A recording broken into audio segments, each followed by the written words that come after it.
Yo. Yay. How you doing? Good, man. Real good. Welcome to the new meta. Episode 11. 11. Can't have two number ones. That just makes 11. I'm the ThaPChild. Lord Fluffy. So, what up? how's your week going, man? The week's going great. It's going real good. I don't know. Did you see my clip of my 114?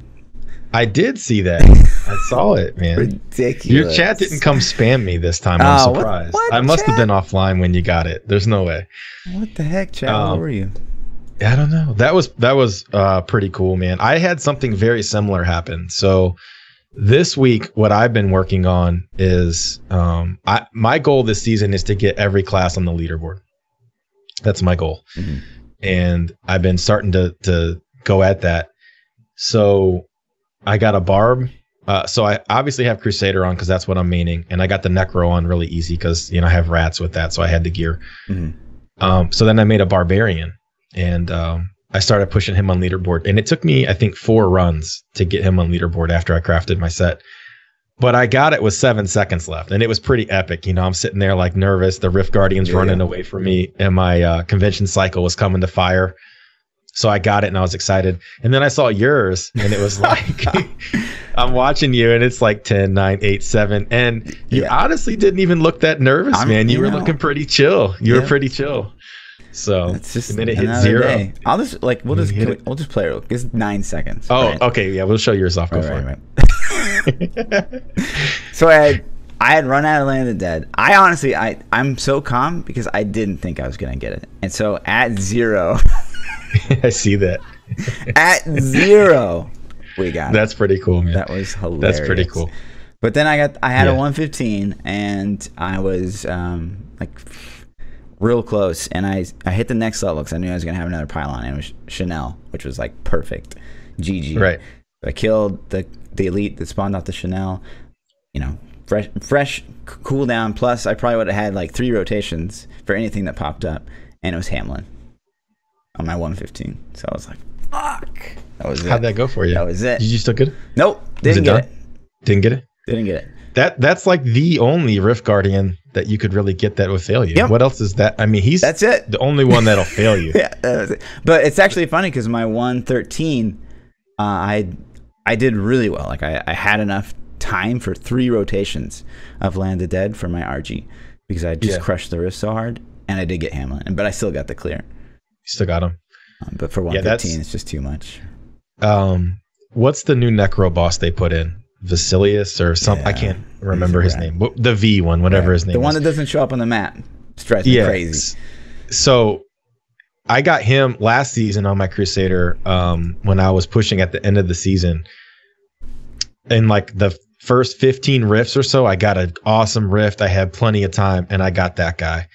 And he just destroyed me. He disappears. He sits on his frozen orbs. There's just so many things that kills you with the Crusader. Yeah. So it's horrible. Yeah. But that's cool, man. Congrats on that. So what rank did you end up getting? That's only 11. 11. That's still but that good. 15 would have got me 6. Yeah. Which sucks. That sucks. Yeah, you'll get it. There's still so much season left. Oh, people are noticing your background. That's good. Yeah, we didn't even talk about that. It looks really good. Yeah, so that's my favorite TV show. If you guys are listening and you can't see it, it's my favorite TV show. I watch it religiously every day. Wow. It's Teletubbies. Teletubbies, yes. Do they have names? I can't remember. I watch it a lot, but I can't remember. It was Lindsay. There's like pink and yellow, and wasn't there something where these things told kids to do bad things? There? Wasn't that a deal? Oh my god. Yeah, there was like some controversy where they were like, there's a thing with Teletubbies. I don't know. Yeah, as a parent, that's probably bigger news than non-parent. But it was actually Lindsay's idea, so you can blame her. Oh, thanks. I appreciate that.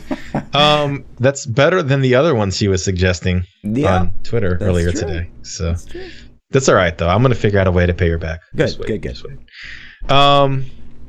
Yeah, that's so pushing's going good. So I got the barb on leaderboard on the 4th run, I think, and then I made a monk.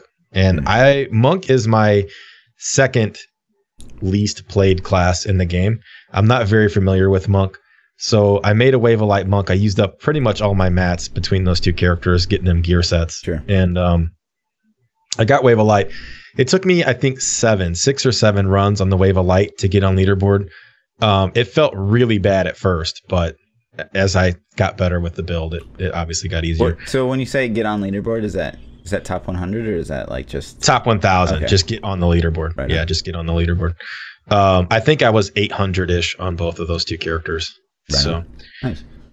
So the goal is to get every single class on the leaderboard. Oh, nice. I would like to keep them there for the whole season, but it's becoming, I think it'll be a problem towards the end of the season with augments. I think to stay on leaderboard on some of these classes that are played a lot, like Monk, I think is probably going to be one of those classes.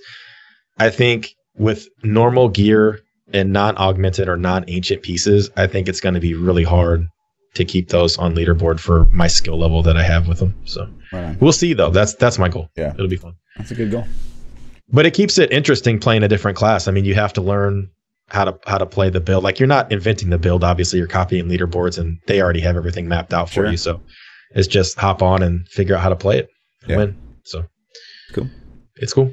Diablo's still on sale. Yeah, guys. So if you don't have it, pick it up. And if you want to buy it for a buddy, or if you're looking to switch, like maybe you're a console player and you're like, man, I've always wanted to go to PC. Do it. Yep. Do it. And I wanted to ask you about this. So can you think of a time in your entire gaming history where you've gotten more value from a video game than you gotten out of Diablo? Yeah, I've had this conversation before on stream, actually. Not hours played per investment. Per dollar investment, hours played, not even close. I mean, I have 3,000-4,000 hours in the game for such a small price. I mean, $100. If you bought the game at release, what's that? $60, and then you bought the expansion for $40, and the Necro for $20. So your max investment, you're looking at $120. Yep, crazy. I can't even think of another game. Like, I'm trying to think of one, and there's been nothing that I've played this much. Right. I was a Halo Pro player, and I don't think I put in the hours that I have in Diablo, like, for much cheaper. And Halo, I had to buy every game. Yeah, I've put more time into WoW, but that you're paying $15 a month to keep playing. Yeah, that's true. Yeah. Other than WoW, that's the only game that has more time investment than Diablo, I think, for me. But yeah, and that's it. It's an amazing game. So pick it up. I almost bought it on console when it was on sale, even though I knew I would never play it. I'm like, then I could have it. I don't know. PS4 or Xbox? Oh, PS4. Yeah. Cool. Yeah, the Xbox is a doorstop. So. The sets. So we talked last week about these sets. Yeah. So last week we proposed the question: if season 15 was the season of a new set for every class, what would you guys pick? Like, what skills would you base it around? What would the set bonuses be? I really only got one reply, which actually kind of caused me to make my own, because I liked the ideas that he had going. So he basically posted, like, what if Death Nova triggered like a corpse explosion? Every single time you cast Death Nova, you would get a corpse explosion. So I'm like, that was a cool idea. And he had some ideas to go with it, like some mitigation, and then just like a 6-piece would just buff Death Nova and corpse explosion. But I went way further. Way further. I actually, I kind of theory crafted, and just first and foremost, like, how cool of a job would that be if you're like, your job is to come up with ideas. The job was to come up with the set ideas and stuff like that. Like, oh my god, I found myself nerding out for 3 hours. You know what? If you think about that before you go on your thing, let's talk about that for 1 second. Yeah. If your idea was to make up builds all day, and then you thought up this really cool build, and you go take it to the engineering team, and they're like, this is fucking stupid. We can't build this. You're dumb. No, go do it again.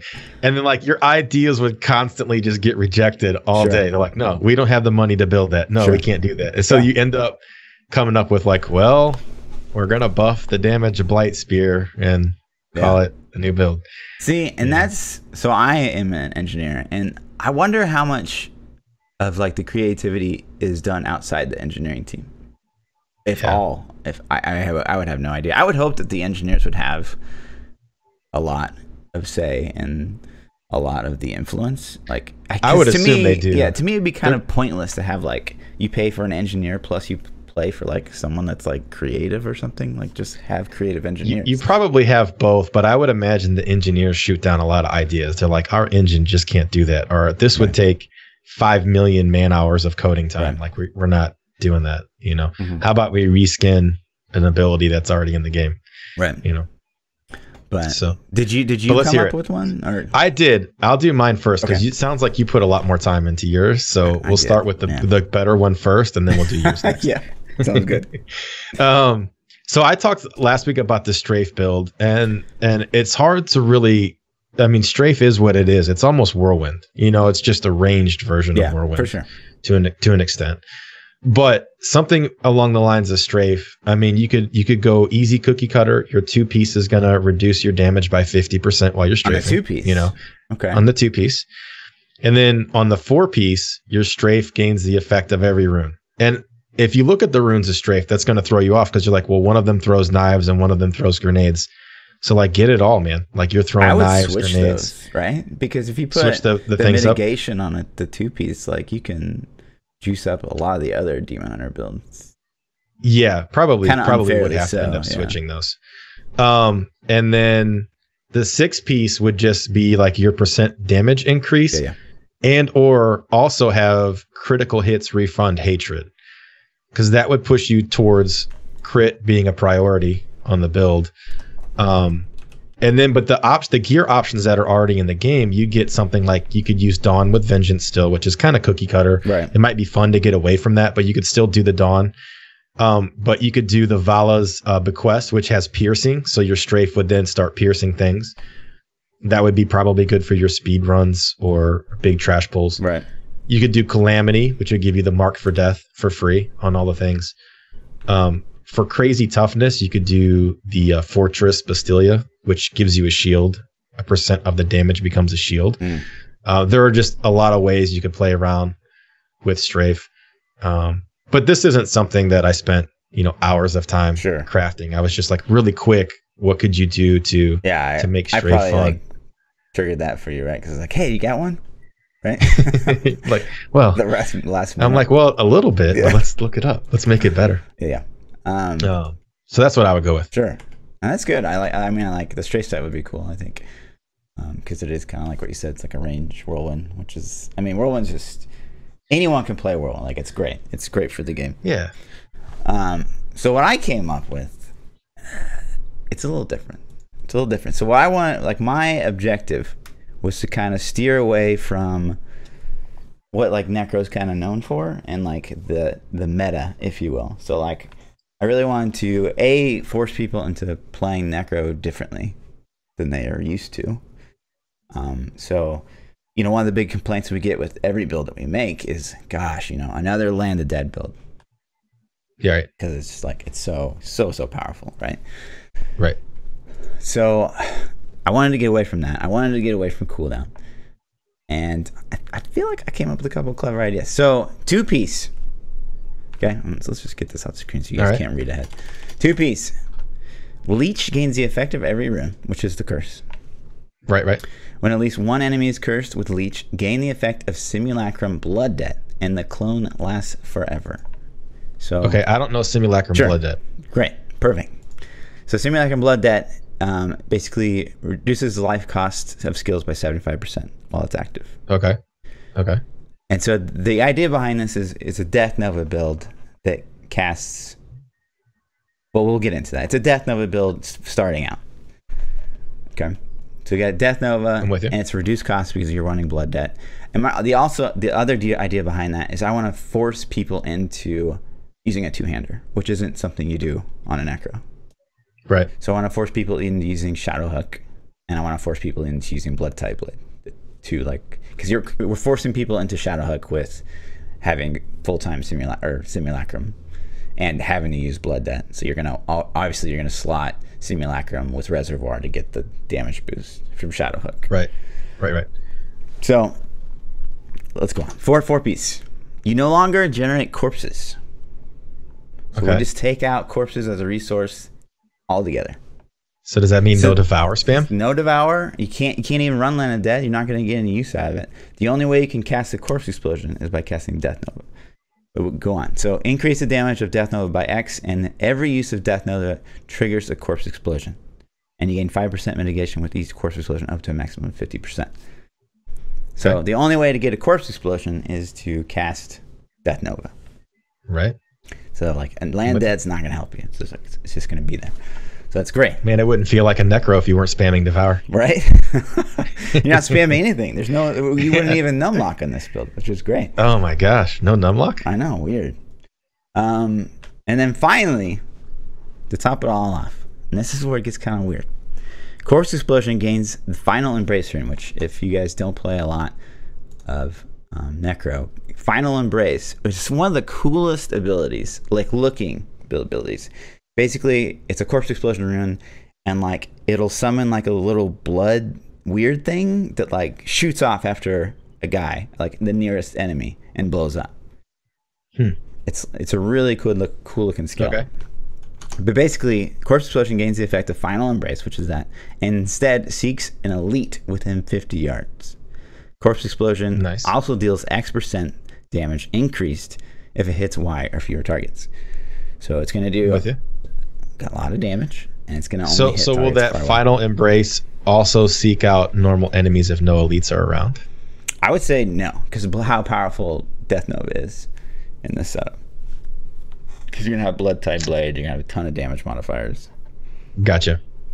But I also wanted to create kind of a unique playstyle. So basically, you're going to be killing trash, but keeping the elites at a distance from you. So you're kind of kiting them slowly, but you're still able to kill trash and stuff. Yeah, you just don't want them on top of you. Right. So the further they are away from you, the more damage you're going to do to them, because it's a Zais, and they need to be X or fewer targets. So you just want to keep them the F away from you.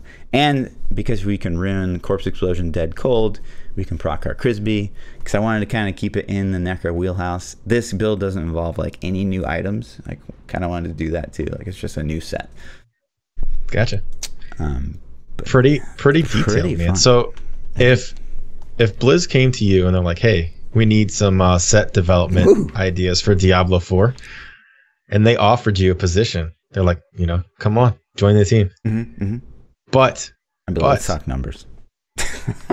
But you couldn't stream anymore. Oh shit! Conflict of interest. You couldn't stream anymore. Couldn't stream anymore.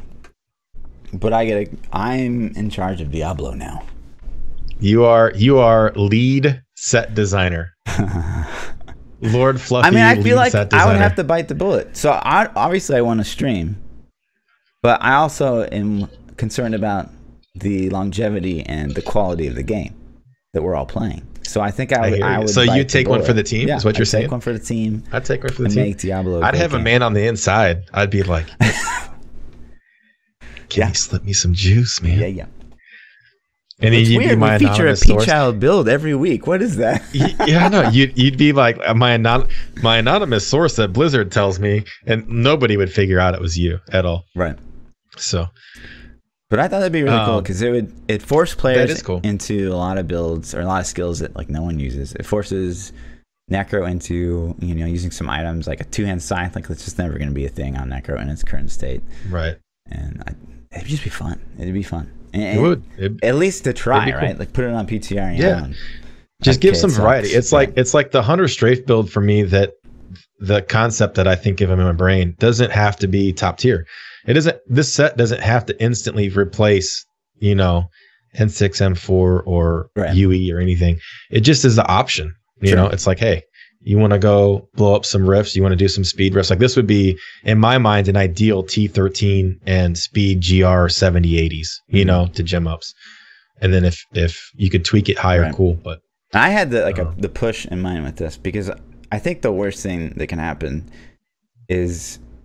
So the range thing, I had to keep the range thing in there, for elites, because I feel like if you just had a build where you're just casting that Death Nova and it spawns Corpse Explosion, it's just this blah. It's like Wave of Light. So Wave of Light, pushing with Wave of Light, you're it's great and it's fun to do, but like you get the Oculus spawn and then you try to be in that if you can and survive it, and you like spam Wave of Light. Like it's just, there's not a lot going on. There's no like micromanaging.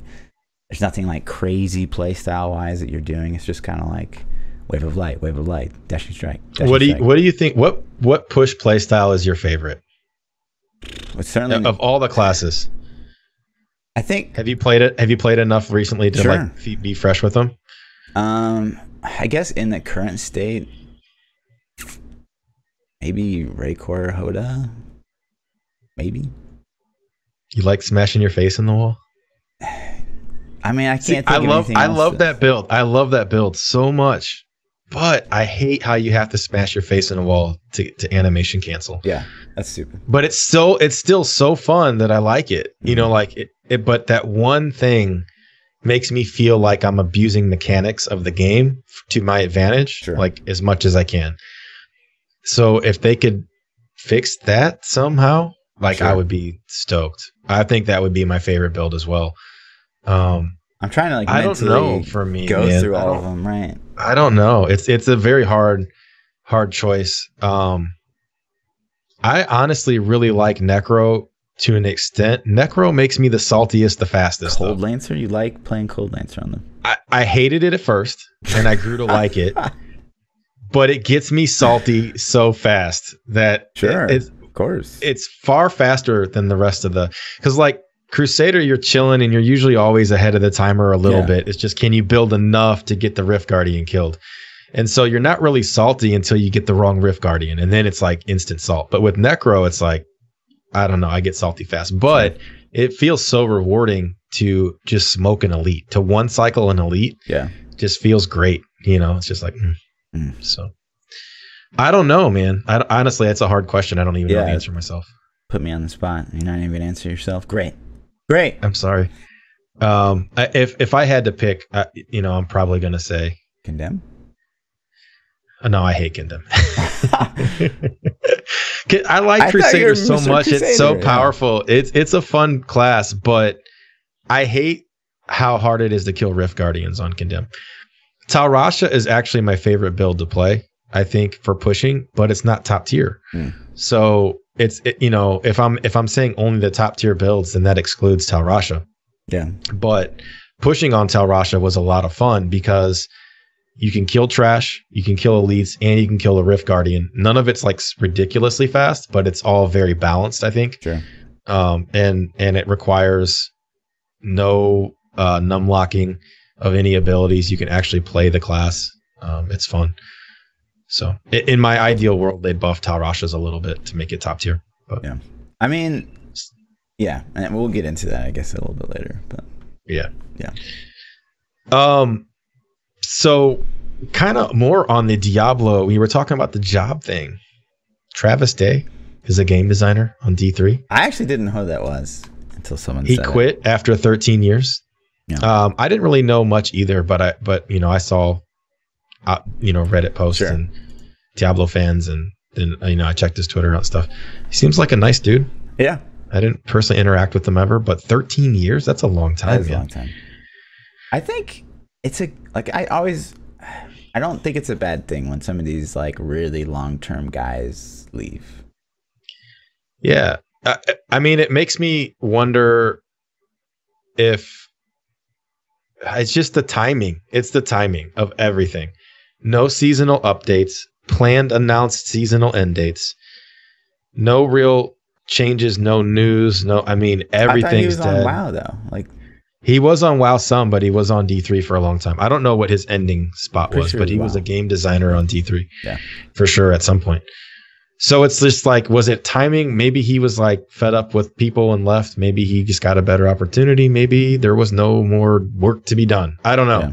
It's just timing thing. But I wish him the best of luck. Yeah, I kind of tend to think, and this is just like a guess, but I kind of tend to think just based on like some interviews with David Brevik, some of these guys that are there for a long time, like they have like maybe a little too much power and like saying how things should go. So I think when like brainchilds of like a game, like someone that's like, oh no, Diablo's my baby, so like I get all say. Yeah. Like, if someone like that steps away, I don't think it's probably not a bad thing. I don't think Diablo even has a game director right now. I don't think there's a head, like they lost the game director a couple of years ago and they never announced a new replacement to my knowledge. I Googled it for a little bit trying to find out one and I couldn't It's find weird anything. though. Like, yeah. And like, I can remember like back, I don't even know, in early seasons, like we would hear from like John Yang. We would hear from the other guy. And like, you know, there'd be like, they'd sit down on the couch and talk about stuff and do the interviews. And it was cool, man. Like those types of engagements, even if your game is not in a progressing state, just to hear, like they could sit on the couch and tell stories about development. They could be like, do you remember 2 years ago when we were working on this and then it was bugged really bad and everything, you know, like just tell stories. And I'm into that kind of stuff, man. I would sit there and eat it up. So for sure. And, you know, Quinn got to, like, interview him, like, back when Quinn was, like, you know, a Diablo streamer. And, like, that was really interesting. That stuff, like, that kind of stuff's really cool. I wish they would make a return. You know, like I said, if BlizzCon comes and goes and we hear no Diablo news and we're in the same state. Don't you put that out there in the universe. They got to give us something, man. They have to. Yeah. It's creeping up quick, dude. We got the BFA launch in less than a month. And then we got like a quarter. We got 3 months left. It's November, early November, right? Yeah. I don't remember, but early November. Yep. It's creeping up quick. When is Gamescom? Did that already happen? I want to say August. I know that's coming up quick too. Yeah. So I'm hoping for a little bit of news at Gamescom. And if we don't get that, Blizzard, I know you're listening. If you don't drop something at BlizzCon, you're going to have a riot. So someone in chat just said, drink, wow, BFA. Oh, we're going to talk about that. Trust me, we're talking about that but to go back to like these big names like walking away, and how I could totally be wrong. So like Ben Brode, or whatever his name is, he walked away from Hearthstone or whatever. And I was like, cool, because he was always like, in all of those, like, because in all those Hearthstone, like this whole, if you ever watched one of those Hearthstone, like, hey, we're announcing an expansion, and they come out with some like insane, over the top, nerdy, terrible video. It's just like it's demographic. Are you a big Hearthstone buff? I like TCGs, and I don't I don't play Magic, and I used to play some Yu-Gi-Oh. Let's divert for a second and talk about this, because this is something I like Hearthstone a lot. I really do. I've never spent much money on it. I did buy a couple of the expansions, but the game felt so pay to win to me on like a whole nother level with those loot boxes. I have friends that are hardcore Hearthstone players, and they literally will spend $700 to $800 like every time these new set packs come out. They're just dropping change, you know? And I had a friend once that spent $750, and I think it was when the Lich King, or the Lich King expansion, whichever one that was called, Frozen Throne. When that hit, he dropped $750 and still did not get all the cards he wanted. He was destroying stuff, trying to get the crafting mats to make it. And I'm just like, $750? But like, so Magic people like do the that game too, right? I know, like the whole trading card game community thing as a whole is on a whole nother level of pay to win. That is accepted in those communities, I guess. I don't know. Like, I'm not hardcore into it. I think Hearthstone is super fun, and I love to play the game. And even in its free state, it's still fun to play. But you can't be competitive. No. And I think you can get... Hearthstone's just... I like it, and it's fun to just like... So I'm sitting in an airport, and I'll pull it up on my phone, and I'll play like a couple games. But like... Yeah, playing competitively where you can't, like, you know, coming from, like, I played a little Yu-Gi-Oh! And I know a lot of people played Magic, and where it's like, you could plan, like, every step of your deck and everything, and you just, like, Hearthstone, just, like, it's a little more fruity, it's a little more, you know. Hearthstone is my entry to it. Like, I had some friends try to teach me Magic once or twice, and I'm like, I just didn't get into it. So Hearthstone's really the only one I've invested time in. Yeah. But, I would think I would play that a lot more if the pay to win was dropped back just a little bit. I mean, it kind of is because they did a good job with like the whole season thing, which kind of sucks for like, I've been playing since it came out. I have I just got a fuck ton of cards. So I like to play and wild. So your deck's still, just trash. But, yep. Like, yeah, I mean, but anyway, so come back to like the Ben. Yeah, that was my diversion. Yeah, the Ben Bro guy left, and so I'm like, cool, like all these like little Hearthstone videos are be over because he's always seemed like so excited. Like it always seemed like in all those Hearthstone videos, he was like the mastermind behind how terribly awful and nerdy it was. But then they came out with this recent expansion, and it's might even be the worst video they've ever made. So I'm like, okay, I was totally wrong. Ben Bro was probably the guy like he was probably the guy like, the video. These videos, man, these are so stupid. But that's why he'd laugh. He's like, I can't take another video. I'm not making this totally shit wrong. anymore. Ben Bro, I'm sorry, wherever you are. Right. Oh man. That's I don't know, man. If these guys that have been there a long time leave, you always like, maybe I'm just nosy. I want to know the details. I want to know, like, why did you leave? You know, did you piss your boss off? Did he piss you off? Is the game dead? Yeah. Like what? Probably sign some NDA or some shit when they leave. I'm sure he will never say anything. Yeah. They never do. Let's talk about something else. This is something that's been brought up in my stream a couple times, and every time it gets brought up, there are two sides of the table. People are instantly flipping out, like, don't even talk about it. And some people are like, huh? So it's the N6 M4 potion snapshotting. Is it cheating? Is it bannable? Do you know what do you think? The details behind that? Do you know? I don't know all of the details. I know some of them. I know enough that I could probably experiment and figure it out, but I'm too lazy to do it, and I don't care that much. Right. But I'm not going to get into the details just in case. I don't want to promote it, even though I probably just did. Okay. But apparently it's just M6. But it doesn't work with the Natalia set too? I thought it did. But okay, Marauder's 6 then. Yep. But the way that the basic premise is when you use your potion for a brief half a second, it buffs the damage by crazy amounts on your sentries. Right. This kind of brings me back to the Necro bug with the Bone Ringer offhand, where they could go into the Skeleton King level and attack that pylon or whatever it was forever, getting their stat crazy high, and then it wouldn't drop off and they could go clear Greater Rifts. Sure. I don't think it's that bad. I don't think the potion snapshotting, it's taking advantage of a mechanic, in my opinion. Yeah. Very similar to how the Rakor Barb smashes his face into a wall. Yeah. Taking advantage of a mechanic. No, that's true. Is it cheating? I personally don't think so. But I haven't tried the exploit, so it doesn't feel that dirty to me from what I know of it. Right. So maybe I'm missing something. You know, and it's kind of interesting, like, because how do we quantify how like broken something is? So like obviously the Bone Ringer and like the exploit there, you could do much higher than you're able to do with this exploit or whatever you want to call it. Like DHs are still not doing crazy. They're not even doing like what a Necro could first try, right? Could do anyways. Yeah, it's like so if they jumped in and they smoked a 150, then you're gonna be like, oh crap. You know what I mean? That's broken. But I agree. And so people will call it cheating, and I'm like, that's not cheating to me. Like cheating is like map hacking. Cheating is like Turbo HUD to me is cheating. See, and I'm just gonna play devil's advocate here, because all we're doing right now though, we're basing how much exploiting is based on the GR they could finish. So if this was working and they could do 150, we'd be throwing a bigger fit about I agree. Right? So it's like, does it really change just based on how powerful it is? Not really, right? It does though. Like I know what you're saying, and I agree. But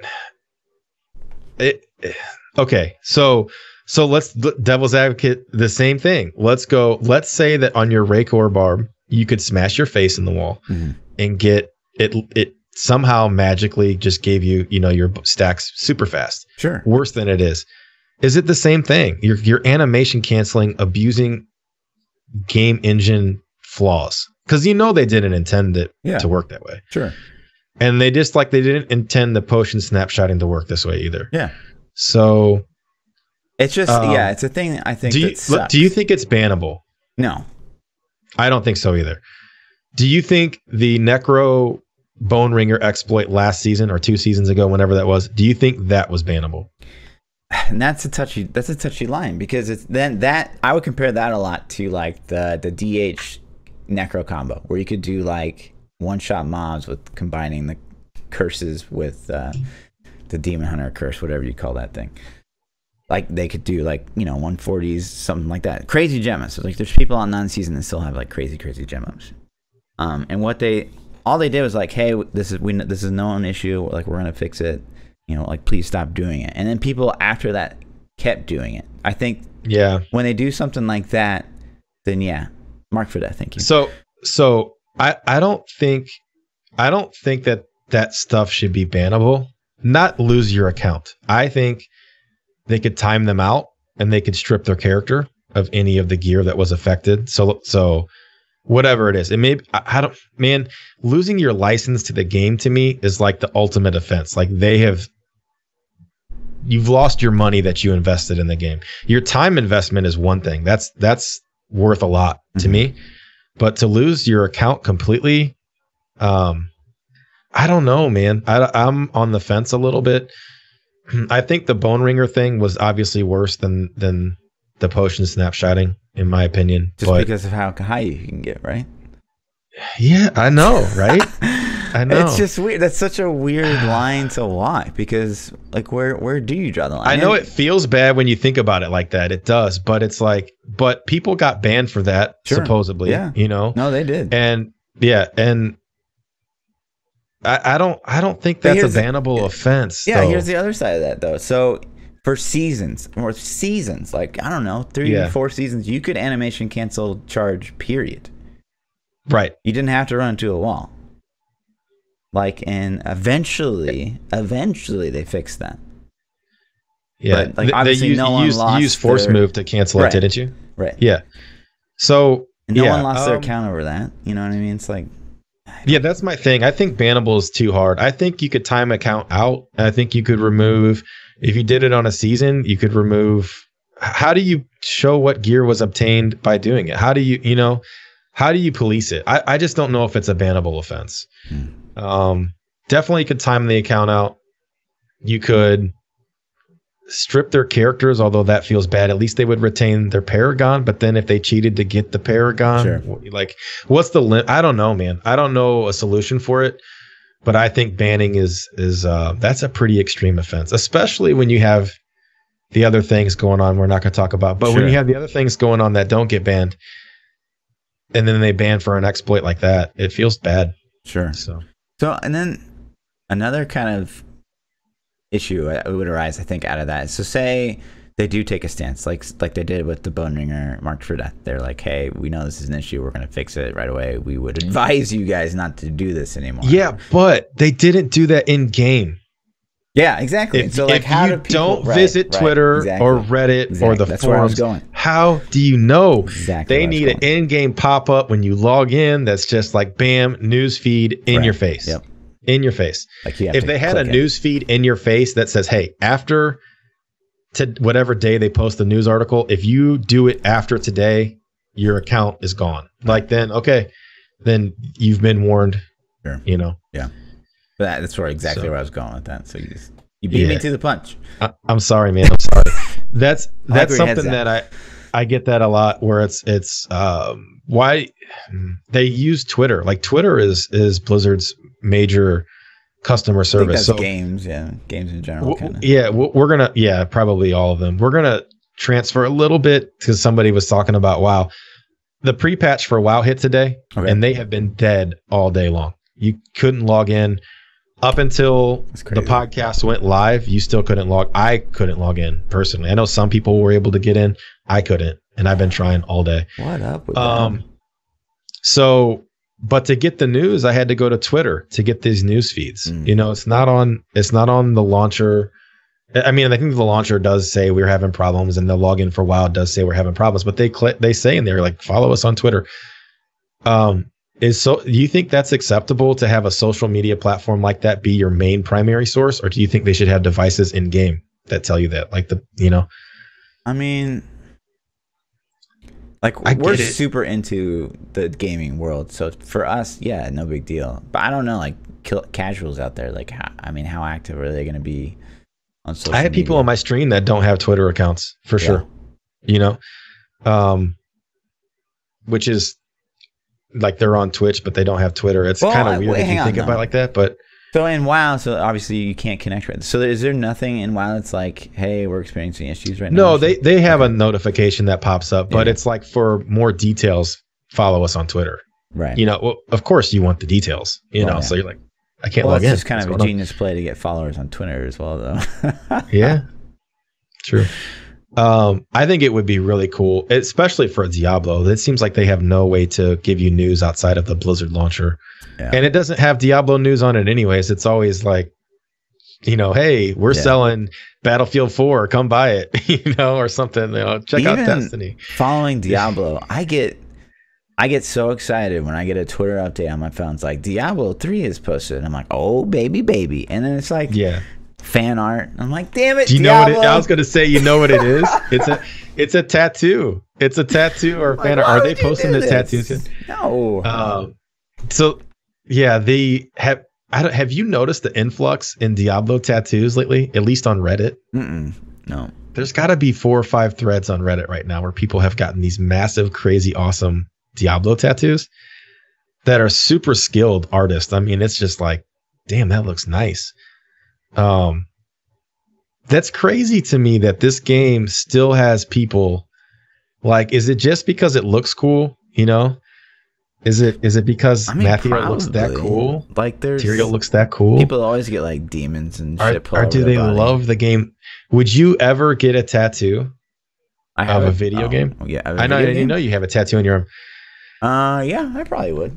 I mean, you were a Halo pro. Do you have a Halo tattoo on your body? But I would consider. Yeah. Would you? Sure. That's a big part. Yeah. A decade almost, Yeah, I get you. I mean, Diablo is a huge part of my life, obviously. I stream it every day and I've got hundreds and hundreds of hours in it, thousands of hours. I guess it depends on how much you like tats, Right. I'm just surprised that people are getting Diablo tattoos 6 years after the launch of the game. Yeah. True. But it's cool, man. Some of that art, I got to tip my hat, man. Those tattoo artists are amazing. It looks so good. Yeah.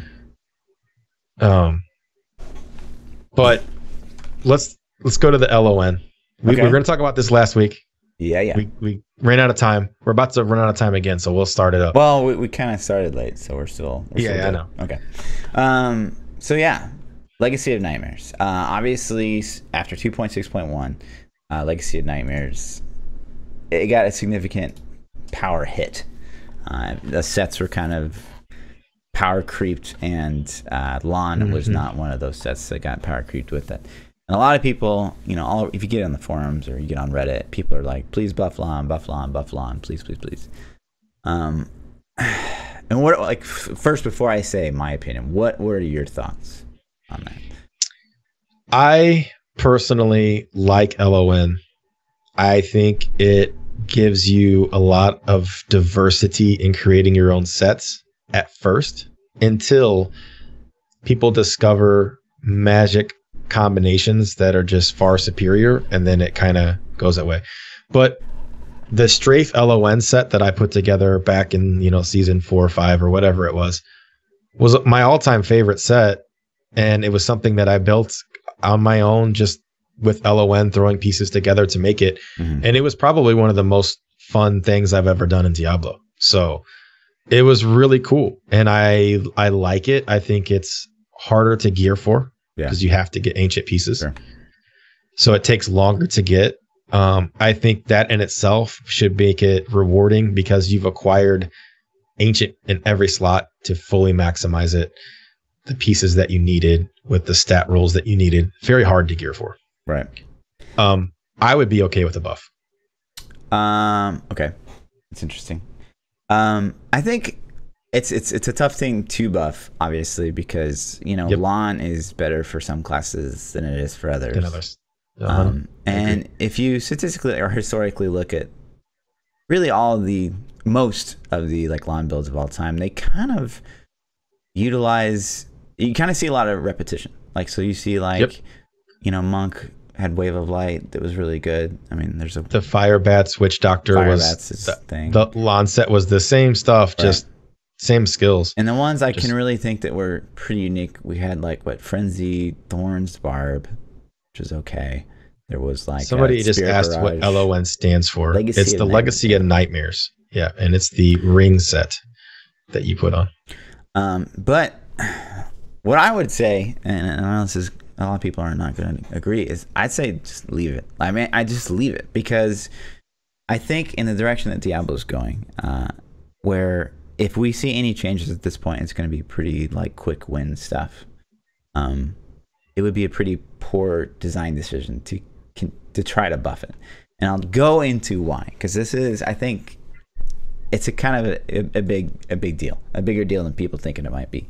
So I'm actually going to use Witch Doctor as an example, which I don't play a ton of Witch Doctor, but I think it has some really strong examples of why I think it would be a bad idea to buff LON again.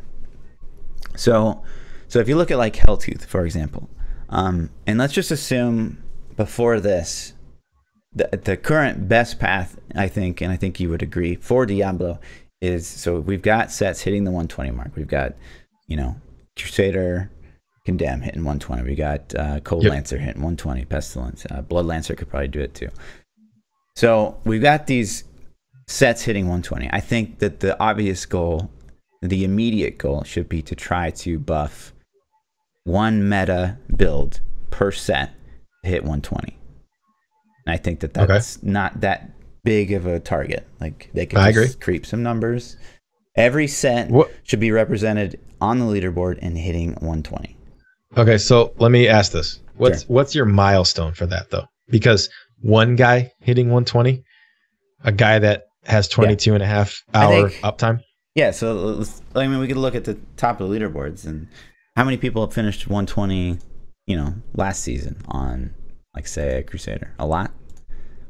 Yeah, I'd say a handful.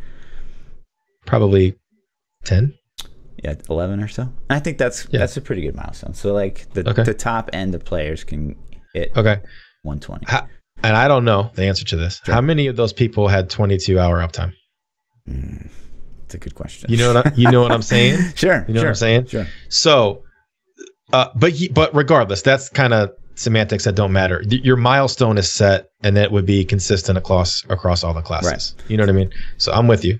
Yeah, the goal would be to get in and around the area of 120 so that you have options when you push. And I think just that change alone. So say they did do that. They power creeped every set, one build from every set to hit the 120 mark. That's obviously going to change up the meta quite a bit, but ways that we couldn't even predict, right? And so that would be a huge change. Just, you know, some numbers change. Like we always talk about, just some numbers changing here and there, creeping everything up to 120, that's going to change everything. So my argument for why they should not buff LON is that I think that would be a big shift in the direction of, like, Diablo is a set game. Like, just plain and simple. And so say they buff Helltooth, so that, what's the top performing Helltooth right now? It's Firebats or Garg? I don't know. They're both close. I don't know which one's ideally top, we would want Firebats taken off Helltooth. We'll just assume that that's how this works. And that Helltooth Garg will be like the top. So now going forward, so say every set's hitting 120, one meta of every set is hitting 120. The idea would be that we could start buffing other items to also be able to hit 120 within those sets. So if you look at something like Helltooth is very specific. It says, you know, 44% increased damage to, like, acid clouds, fire bats, zombie charger, stuff like that. So the quickest and fastest way to get those, so like say we want a zombie charger build and it's using Helltooth. We don't want to change Helltooth because we already know Helltooth has a meta that can hit 120. So we don't want to alter Helltooth whatsoever. So all we need to do really is to buff the items that are associated with zombie charger. or in this case, it would be like Scrimshaw. And maybe that's a big damage modifier. Right. So if we bring LON back into the situation, then we might have kind of an issue because it's not got buffed and LON's buffed. Yeah. Yeah. So I would. It makes it. LON is very hard to balance. I agree with you on that. I 100% agree with you. It seems like it gives you, even if it's not true, it gives you at least the wool pulled over your eyes of the ability that you can make all these sets. Yeah. It makes you think, well, I can throw my LON rings on and then this weapon's cool. Let's throw that on and grab this ability because it synergizes. Mm-hmm. And then I'm playing hardcore. I can wear Skeleton King pauldrons now. And just all these things that would be cool to throw together. You can still do that now. I think LON could get a small buff to make it comparable with T13. I don't think the LON sets got buffed up even when we jumped from T10 to T13.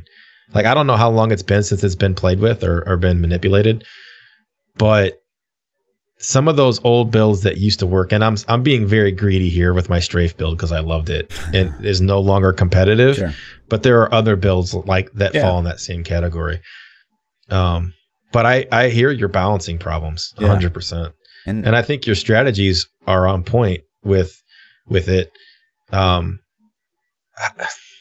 If they were still doing balancing every season, I think that they could take this 2.6.1 amazing patch and just further tweak it to like perfection. Exactly. I mean, it is so good. It was in such a good spot when it hit, that with some very minor changes to some of the underperforming sets. Like, example is Witch Doctor. Come on. Sure. They need to look at Witch Doctor. Yeah, no doubt. No, the numbers have to reflect that nobody's playing it. Yep. The leaderboard reflects it. The greater rift clears reflect it. It's like, and we're at a point and we're so late in the game that nothing new is going to come. So if they just change numbers, like no new builds are going to come out of the work, right? Like, so we know what's the top performing Zuni, like what's the top performing Maraka. We know what the top performing, like just buff a very specific meta for each 50% more damage on an ability. See what it does. You got play testers, you got PTR, man. We would play test for free. Exactly. An engineer puts a 0, save, export, build. Here, guys, play this.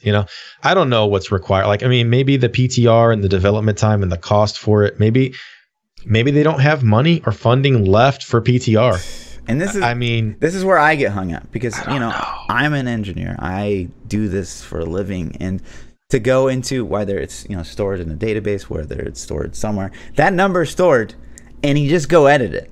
Like it's a lot of people are like, we don't understand. But you have to test it. They can't push it out. No, live. Exactly. They can throw it up on PTR. But PTR probably costs money as bandwidth and then servers. I mean, they got to have the resources for that laying around. I mean, I would think, but who knows, dude? Who knows? Sure. So, I mean, you can make that argument for so many things. So say like they make zombie chargers a thing. Like they can start adding damage modifiers to like Suwong and make an acid cloud. Like, I mean, you know what I mean? You could just keep doing this with all these items that already exist. Like there's a rapid fire weapon. There's, all these items are in the game. They're so close on so many builds. Yeah. Like my example, Tal Rasha's is so much fun to me to play. And not everybody agrees, I'm sure. But I love it. I think it's so much fun. And it's almost there. Like it's, I cleared 108 last season. I think some people have gotten even a 115 with it, which, that's props to them. That's amazing. It's so close, like it just needs like some very small tweaks and you could have it. And the same for like multi-shot or impale or whatever set that they decide to roll with. They're right on the verge, and it would be cool. When 2.6.1 was released and like, there's just excitement everywhere. Right. And for me, I was almost flabbergasted that we haven't seen anything since that, because when I read the patch notes for 2.6.1, I was like, they get it. Now they finally get it. Like, wow. Yeah. Like we're finally here. We're finally to the point where like Blizzard's starting to get it. They're starting to understand their own game. Like, awesome. And then we haven't since then, nothing. And which is just, I was just blown away because I was like, surely they know they just need to change the numbers. They're gonna drop BlizzCon, they're going to drop D4 on us, and we're not going to care. That it has to be it, man. There's no explanation. There's no, because they're so close, and it seems to me like you always say, like, little effort, or I don't know what's the phrase Quick that you win. use. Quick win. Quick win. Yeah, they're so close to some quick wins. Yeah. You know what I mean? Like it wouldn't take much. Exactly. But I'm with you on the LON. I don't think that it needs to be top tier again, but I think it needs just a little bit more, little bit more. And I'd be like, if you just gave it to get to that the smallest power creep, and you made some really fun T13 LON builds, like, I'm all for it. Yes, yeah, that's what I want. Yeah. I want, yeah, because I think T13's in a good spot now, where you can kind of, once you get your Paragon up there to 12, 13, 1400, you can kind of run anything you want in a T13. Yeah. And that's a good spot to be in, because T13's your casual playlist, and Greater Rift's your competitive playlist, and you can go in the casual and do anything you want to do and have a great time doing it. And I think that's where it should be. Yeah. So for sure, it'd be cool. Very cool. Yeah, I don't know. That's my LON. You also have a thing about pylons. Oh yeah, being an activatable and so I forgot buff. about all the. Like, I meant to throw this in the last one, because the last one we talked about how, like, if we could possibly remove pylons in GRs, and high end GRs, so that we kind of take out not just fishing for maps and types and stuff like that, but we also take out fishing for pylons, because someone gets a conduit, it's not really like, wow, that guy's mad skills. It's like, cool, you got a conduit. Right. But we kind of brainstormed in chat, like, how could we keep pylons? And one of the ideas that people had, and we kind of revised this over the course of like a few hours. But my original idea was that pylons become like this activatable buff. So you touch a pylon and it like comes down onto your skill bar, basically, and you decide, okay, now I want to use it. And at first, I thought this would be absolutely fantastic, but then obviously it got presented to me that, if you stack them all, it could be significantly overpowered. You gotta get them all. And what if you couldn't stack more than one, though? Right. And what if you get a new one that replaces it? And you're already there. You're already there. So we talked about, if you could only have one, and you had to decide, like, so say you see a speed pylon in front of you, you're sitting on a power pylon and on your buff bar, like, you decide, do I use the speed now, or do I use the buff now, or the power now and save the speed? You know what I mean? And then, of course, you wouldn't be able to stack power and conduit. But outside of that, I think that'd be... just give you one, and then if you pop that one while it's active, you can't pop the other one. As soon as it wears off, then pop the other one, or you can grab it and save it. It's kind of like Super Mario World, where you had the square above Mario's head. Sure. And you could hit select and it would drop the mushroom down, or whatever, the fire flower. Yeah. It's kind of like that, man.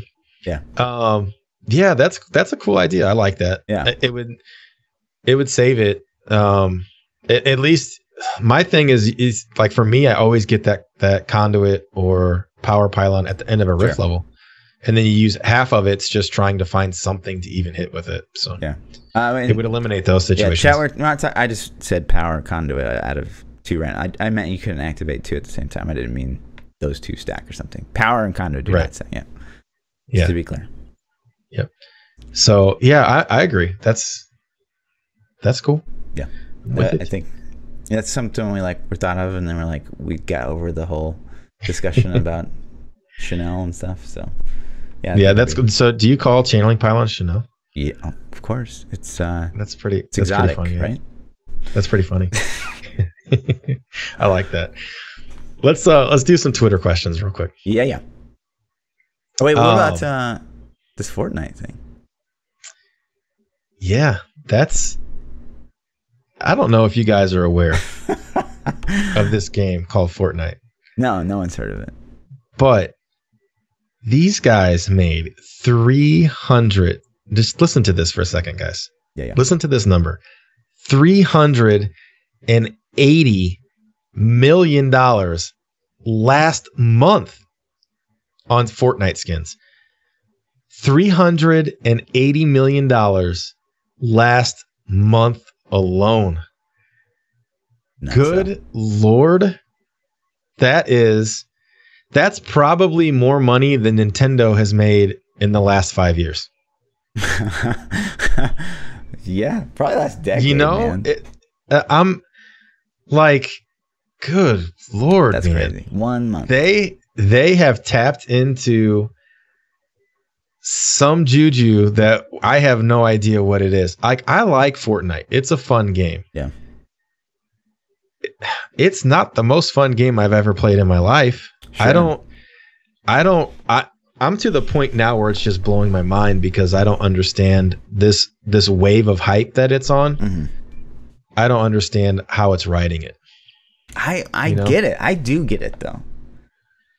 There's so many aspects, regardless of what kind of player you are. It is pop culture that has propelled this game. Sure. Drake teaming up with Ninja absolutely skyrocketed. I mean, the game was big before, don't get me wrong, but that took it to a whole new level. It instantly became okay to talk about Fortnite and not be a nerd or a video game geek. And I think that is kind of, they broke the nerdy persona of playing a game. Like, it's cool to play this game because Drake plays it and these pro football players play it and these star athletes play it. Once they hooked into the celebrities, it was done. Sure. And all these kids, Ninja's stardom in itself has that. All these kids are like, I'm going to be the next Ninja. I want to be the next Ninja. Ninja has this skin. I want that skin. Yeah. You know, it's like he's the first legitimate celebrity from Twitch, in my opinion. Doc Disrespect was on the verge, I think. Yeah. Before his thing. Sure. And a lot of people knew who Doc was. Mm-hmm. Everybody, like my mom knows who Ninja is. God damn. My mom doesn't know anything about games. She couldn't name any other video game personality. She might not be able to tell you Sonic's name. All right. If I had Sonic the Hedgehog up there, she might not know who that is, but she knows who Ninja is. Yeah. That's ridiculous. Yeah. So, I mean, there's just so many things. Like, even if you're not good, like, looting's fun. And if you are really, really good, like, I feel like Fortnite does a good job, like, from someone that played competitive FPS, like, I don't really feel that bad when I lose a battle in Fortnite, because it's just so... I have games where, like, I spend 15 minutes looting before I actually get into a real engagement. That's true. But, I mean, how is that different than the other BRs? I think... And then you get in that engagement, and then you're just like, you lose, and you're like, son of a bitch. Yeah. You know? Now I got to start over. Sure. But I think that goes back to why Fortnite is doing so much better than those other BRs. Not just because it's like it appeals to everyone, but like when I was playing, like, there's this new BR that's out, and I played it on stream last Friday. It's Islands of the Night. You know, yeah, I saw you. The shooting style is cool. It plays pretty well, but like looting's not fun. Like, looting's just like, I need these like 5 things. I need a good scope and stuff like that. And like, same thing, like, if I feel it from watching PUBG, like, it's just like looting's not really inherently fun.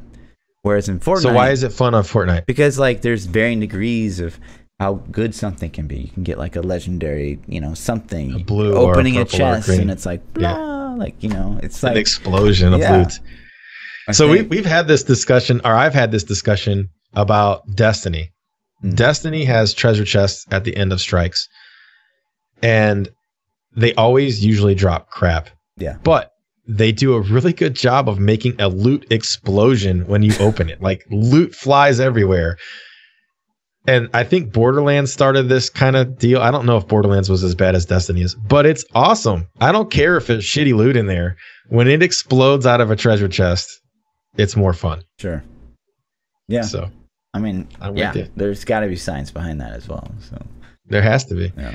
I don't know, but $380 million in 1 month is ridiculous.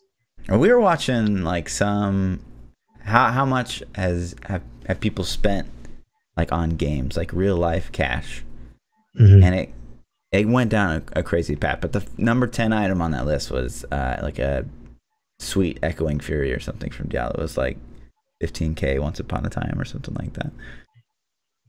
So 15,000? Yeah. And I think, you know, it's like you said. virtual weapon. Yeah, and there's way beyond that. We're talking about like it went into like the hundreds. His of dad thousands. is like a sultan of some oil field somewhere. It went into hundreds of thousands on some of these other games. Like it's crazy. But you talked about in one of these other podcasts is like how much would you pay to not farm your rainbow sword or something like that, or yeah. So I agree. There is definitely a pay aspect that people will use to get out of the laziness. I think Fortnite has no power gain. Like, so that the example with Diablo you talked about was a power gain at the time. I'm sure it was the best weapon in the game. Sure. Or probably. Fortnite, the cosmetics don't do anything for you though. Sure. They make you look cool to yourself, and other people might be like jealous, or or maybe they're like, that dude spends a lot of money on skins. I don't know, but they nailed it, man. Yeah. My hat's off to them, because their popularity is just getting bigger and bigger. Still, they still haven't crested, in my opinion. And they're still on the up. There's been some people in chat. It's like, oh, it's it's just another BR idle diet. Like, it's not just another. Like, you guys don't even understand. It's like saying WoW is another MMO. Yeah. You know, like how many WoW killers? And there's another WoW reference. I'm sorry, guys, but WoW's been out for 14 years. Yep. 14 years, and it's still the best MMO on the market, and it's always been the best. Some of them might not be old enough to remember what it was like when WoW hit the market. It was game changing, just like Fortnite, it was insane, right, just like Fortnite. Yeah. Fortnite will be around because they're innovating, at least for the BR wave. Yeah. Everybody will play catch up. Like, the problem is Fortnite has such a foothold at this point. Even if another battle royale came out that might be close to as good, it won't have the polish that Fortnite already has on it, and it will be doomed from the start because it has to play catch up. Yep. You would have to produce a BR that's already more polished than Fortnite, who has several years of polish already on it. And that's the same thing with WoW. That's why nobody could ever dethrone WoW, is because WoW started, if you played vanilla WoW, when these vanilla servers launch, you guys are going to remember how shitty it really is. I don't think they're going to launch pure vanilla. They're going to have life improvements already built in. But when WoW came out, it wasn't what it is now, but it had polish after year after year. And so when like Warhammer came out, it crushed it because it didn't have the polish. When all these other WoW killers came out, they just didn't have time. Final Fantasy was another one that was supposed to kill it. Just didn't have the time. Yep. And they were good games. They just needed 3 years of polish or 5 years of polish. I mean, it's totally true. And like, you're so right. And like, I'm just saying, the whole time, because I totally agree. Because it's like, WoW is what it was. Like, WoW has shut down everything, and there's been nothing that even competes with it for the last decade. And it's gonna be, it's probably gonna be the same thing with Fortnite. Honestly. Yeah. Yeah, it's just they're starting to get such a foothold, and then the money they have too. Yeah, I mean, 380 million. Let's be real. Let's say some startup company. Let's say Battlefield 4 comes out and its BR is amazing, right? And it's like, oh, this shit's great. Fortnite's got the money to copy and steal whatever they do and get it pushed out fast enough to be better than them. Yeah. Or if they piss them off, they could just buy Activision at this point. Like, I can't imagine how much money that they're making. Yep. I'm kind of joking about buying Activision, but the amount of money they're making is it's crazy, man. Yeah, and also they're just starting to dip into like the competitive scene, and like that's probably gonna up their numbers quite a bit. And they've got the money to, like, if they wanted to, and they have kind of touched the tip of this iceberg, but they could they could have like Ninja play with like Denzel Washington and shit, because like, I know, right? and like game could stupid. blow up. It's so stupid. Yeah. And you know what's funny? So I don't know if you know about the Guardian Con marathon and the Guardian Con thing that happens. It started off as a Destiny thing. And some of the big Destiny streamers, Professor Broman and King Gathalion, and one of their buddies, K-Magic 101, they started this charity event, and a really short version of it. This is the third year in a row they've done it. And the first year they raised $500K for St. Jude's Children's Hospital. The second year they got $1.5 million, and this year they got $2.7 million that they raised for the hospital, which was enough to run the hospital for a full day. And it's a really cool event. But part of their success this year came because Dr. Lupo was a Destiny streamer that they were kind of buddies with, who branched over to Fortnite and became buddies with Ninja. And Dr. Lupo was good in his own right, but he got on with Ninja at the right time and kind of blew up with them. Sure. And so those two themselves raised almost $1 million for the charity. And so they got Ninja on this thing. But part of this whole thing is like Ninja was on the charity and he's like texting the president of Epic, like, hey, do you want to donate some money and stuff? And they never responded to him in this 4-hour block. But it's just like the amount of money these guys are making, like things like that. Like Epic could just, if he would have either seen the text or been notified ahead of time and dropped $100K or $200K on this thing, it's like, how much PR is that for this game that's already getting PR? Like they have the money to do crazy things like that other games can't do. Like this startup battle royale, if Ninja text them and was like, drop $100K, they don't have it. You know what I mean? Probably do. But Epic's like 380 mil last month. Sure. Here's $1 million, man. Have fun. You know, we don't need any more toilet paper this month. So. And then they got CNN headlines, or Fox News, Epic donates $100 million or $1 million to kids research, so crazy. It gets them out there. All right. Sorry for that derail, guys. No, that's good. Let's take a couple Twitter questions. Yeah. Demonic Grizz says, if you could shapeshift into any animal in the world, what would you be and why? It's got to be something that can fly, because it's got to or swim. I'd be scared of the ocean, dude. I'm not gonna lie. I think a shark could eat me. I'm gonna go with some kind of flying animal. So what's the best flying animal? Eagle? Hawk? I have no idea. There you Albatross. All right. I just want to relax, so maybe like a house cat. A house cat? But what if you get some horrible owner, right? Oh, we don't get a pig? Can I just be my house cat? Your house cat? Yeah. Right. Oh shit, Fluff's walking around naked again. Matthew says, if you could replace one movie with Muppets, what would you replace? What? I don't think I've ever seen the Muppet movies. They kind of creep me out a little bit. Creep you out? Is that like Miss Piggy and Kermit the Frog? Those are Muppets, right? Those are Muppets. Yeah, I've never seen a Muppet movie. Wow. I got one. I got one. Go ahead. I got one too. Wolf of Wall Street. Wolf of Wall Street? You know what I'm going to pick? I think it'd be hilarious to watch Muppets just be like profusely dirty. So I'm going to say Superbad. Okay. It's the same movie. It's just the people are replaced with Muppets, right? So I'm going to go with Superbad. Just listen to Miss Piggy say horrible things. Someone said Pulp Fiction. That's a good one. Right. Shader says, since you two are moderately successful streamers, how do you maintain a balance? Any suggestions or comments for those thinking to start or struggling with streaming?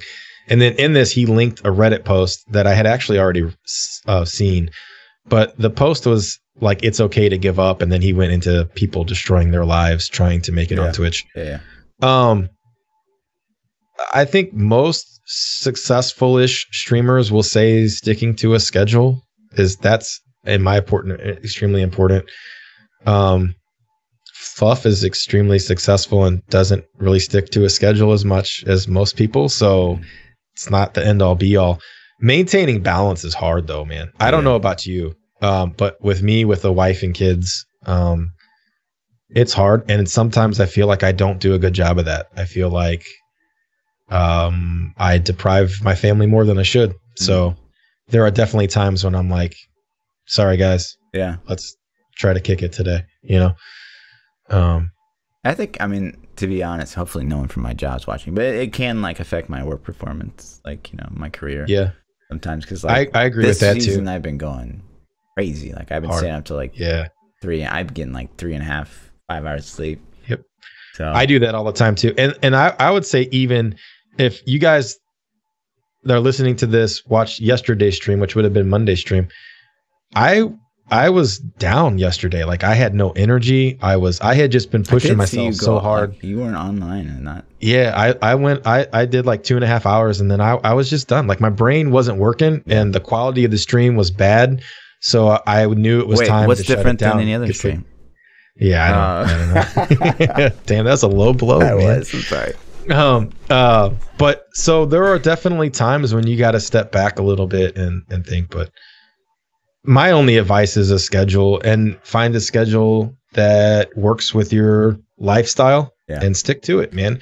If people like my loyal fan base knows that I start at 9 o'clock every night, and they're there because I'm on time every night at 9. So to me, I think that's important to them, and it helps me. But not everybody does it. Fluff does well without that. So I would say just be consistent. Like if you want people to sub to you, like you're providing them basically a service. So if you like go one week and you'll stream like 5-hour nights for 6-7 days a week, and then you go the next week and it's like twice, like it's kind of shitty to your own subs. So just to be as consistent as you can be. I don't have a schedule, but chances are I'm going to be on basically every night for a very long time. Yep. And I stream 7 days a week. So my schedule is pretty brutal by most people's standards. But like last night, man, I knew I was struggling. I knew my energy was down. I wasn't feeling good. I had a headache, and my body was telling me like, look, dude, you need to sleep. And so I listened to my body. I ended the stream early and I went to sleep.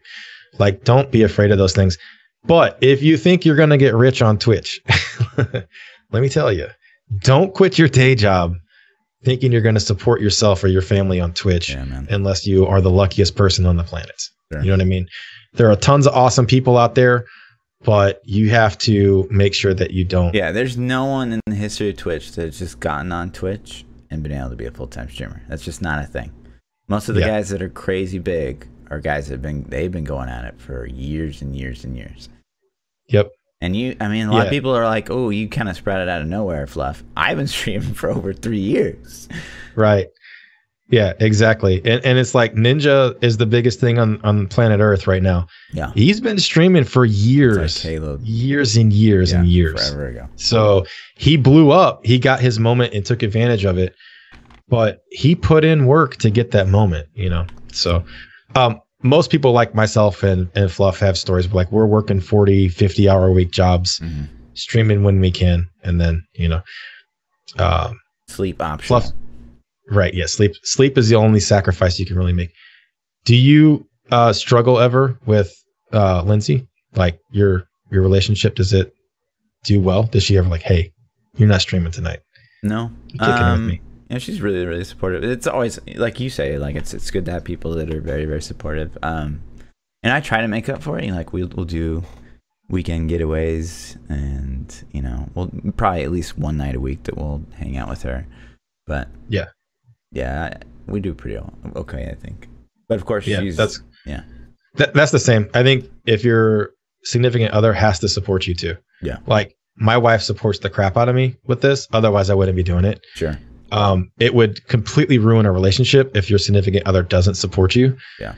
So if they're not down, then you have to explain to them why you want to do it. And if they can't meet eye to eye, then you got to figure it out. Because I promise you, it would ruin your relationship instantly. For sure. So, and then the last question, Summoner says, I got such a good story for this one. Have you ever been fired from a job? And if so, what did you do? Man. Have I told this story on the podcast you definitely before? Have not. Okay, good. This is such a good story. You go ahead. Okay. I don't know mine. So when I was the summer between my junior and senior year of high school, I worked at a resort. This big, it's just a resort. They had a golf course, cottages, swimming area, game rooms. Like it was this full retirement resort. Not retirement, but like family getaway resort place. My job was I was primarily a weed eater. I had to weed eat like the whole freaking place, which was ridiculously big. Or sometimes if I was lucky, I got to mow it on a riding mower, And I got my buddy. So I got hired on at this place. It was, summertime job, 17, no real experience. So, it is what it is. Minimum wage job. I get a couple of my buddies to jobs there for the summer. And we're all working and, cutting grass and stuff. Well, we used to eat lunch together out by the pool. They had a concession stand, and there was sometimes attractive ladies swimming at the pool. You could go hang out, eat your lunch. So we're up there eating lunch, and we're sitting at a picnic table. My two buddies were facing me, and, I'm facing them. We're talking, and one of my buddies goes, let me set this up just a little bit first. There are two owners of this, two managing partners of this place. It was a husband and wife combo. Names were Denny and Darcy. That's all I'm going to say. Denny and Darcy, the D's. Okay. So we're sitting down eating lunch, and my buddy goes, "Hey, P, tell me what you think about Darcy." I go, "Man, fuck that bitch. I can't stand her." Because I couldn't stand her. Their faces instantly went like this. Oh, shit. Like, I knew something just went down. I knew it went down. Shit. And I pull one of these. Denny, her husband, was standing right behind me. I didn't hear him walk up. They did me so dirty. Wow. And then, of course. So I did the cool thing, man. I'm like, I played it off. I'm like, what's up, Denny? I'm like, I'm kidding, man. I knew you were back there. I tried to play it off like I knew he was back there, right? Yeah. Oh my God, I was so mad. I like, when you're younger, even especially, man, like you just, you get kind of nervous, and my heart dropped out of my chest, and I'm like, oh my God, I can't believe I just said that. And then I'm looking at my friends like, what the fuck are you guys doing to me? Why did you do that? So, I got fired. Like immediately, or like?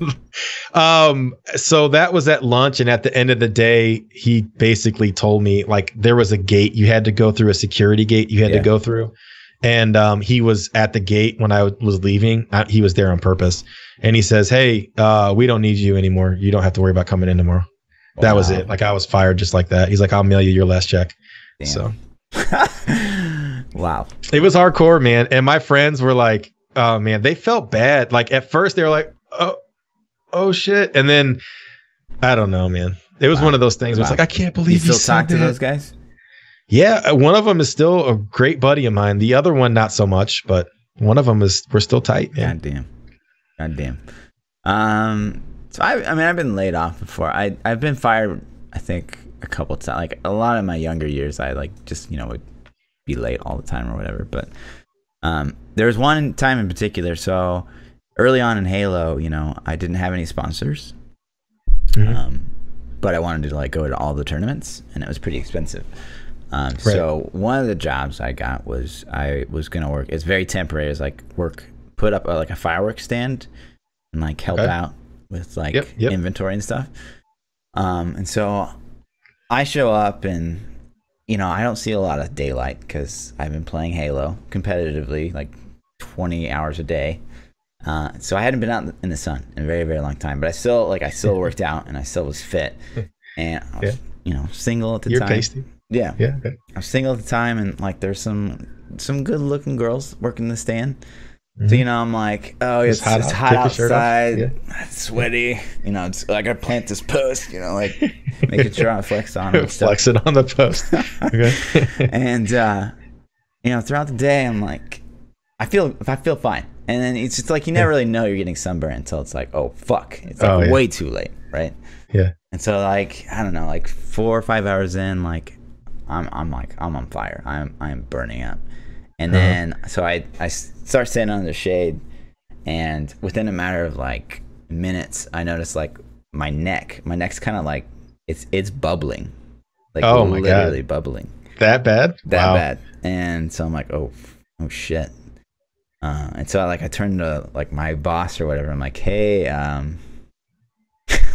don't suppose there's a lot of jobs I can do just in the shade to help out or whatever. He's like, nah, man, we need you to keep working. And I'm like, so I showed him. He's like, ooh, that looks pretty bad. And he's like, but you think you can keep going? I was like, I think that would be a really bad idea. I should probably go home, and I'll let you know tomorrow. And he's like, actually, just go. Just don't come never back. mind. Yeah, just never mind. Damn, that was brutal, man. Yeah. Look at your neck. What I know. It's my own fault, but yeah, it's stupid. Yeah, what a dick. But yeah, I mean, What do you expect? It's like a fireworks Yeah, stand. I had a lot of jobs when I was younger. Like once I actually got my career job, it's been awesome. I haven't switched much, Sure. but from like 15, I got my first job at 15. From like 15 to like 19 or 20, I probably had 10 or 12 jobs. I got fired from a couple. Yeah. I learned. So yeah, someday I'll tell everyone, more I stories. think, right? I would hope. Yeah, we have those stories. Sure. I got some good stories, but we'll save them. But yeah, that's it, man. That's all the Twitter questions. Yeah. So let me ask you this: Did you get some numbers or what? I mean, you got burnt for these. No, girls? I mean, I bubbled up before even like the day would have ended, and I would have been like, "Yo, what up, girl?" But like, nope, just bubbled up and went home. And what's the terrible thing, because I'm a young guy. Like I call up my ex and be like, "Yeah, can you come take care of me?" She showed up, man. I was such a dick. You didn't. I did. Oh wow, God. Man, that's messed up. Yeah. So many inappropriate topics on that one alone, but we'll leave it alone. Sure. Oh, all right, man. Thanks for tuning in to episode 11, guys.